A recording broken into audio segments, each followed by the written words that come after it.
Next question. Hey guys, I got a client that I'm doing local SEO for. They already rank number 1 and number 3 for keywords in the city that they are based. Would it be worth adding location pages for their main area alongside other location pages?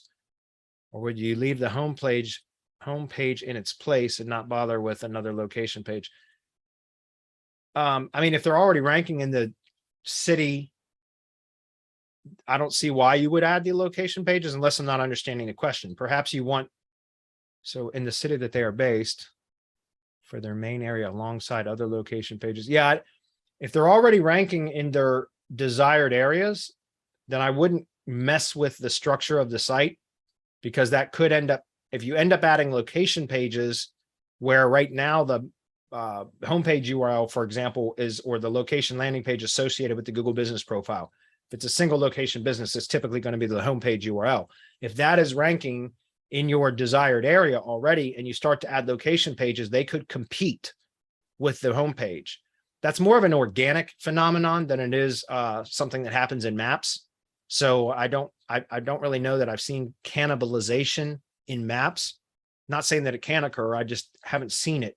Where at least where I could clearly identify that that's what was happening. That is more of an organic phenomenon. It definitely happens though. And I know that, for instance, I mentioned this before, but I like to do embeds for the rebuilds or for semantic links, what I call rebuilds, which are reclaimed domains that we go out and find that were, already in the former content was relevant, or at least in a related category. It's got a clean link profile, clean history. It's already got topical trust flow in the appropriate category, all that kind of stuff.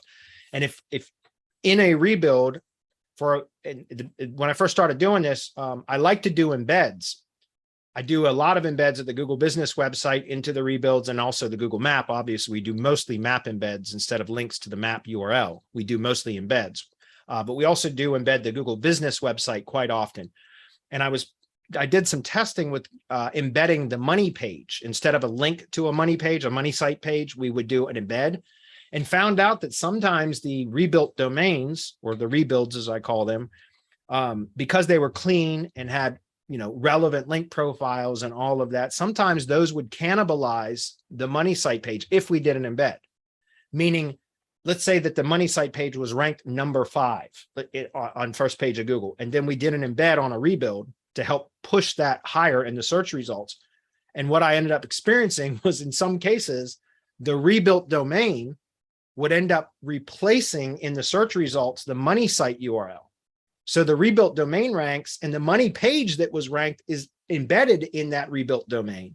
So it would still be present in the search results, but under a different domain, because it was the rebuilt domain that would end up cannibalizing the money page, even though the money page was embedded, so it was still present in the same kind of position.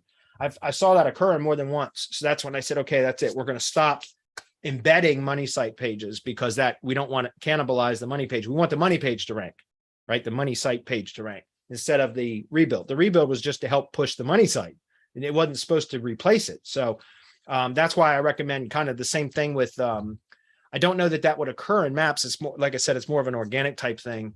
Not that it can't happen. I don't think I've ever seen that. So if you would start to build location pages, you could potentially compete.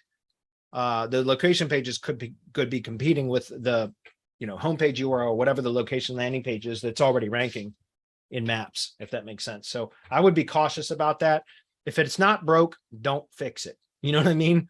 I feel like that would be, now if you want to expand the centroid, right? If you want to expand the maps coverage area beyond wherever its current coverage is, then that might be something that you'd want to do, is add location pages around the outskirts or the perimeter of where the ranking starts to tank, which generally there's going to be some kind of, like in the maps, or at least I see it often, you'll be ranking really well, and then there comes a point in the maps coverage, or the area that you're tracking with like a local search grid report, where it starts to drop off very, very rapidly. Like you might be in the top 3 for quite a good size area, but then when it starts to drop, it drops very quickly, if that makes sense.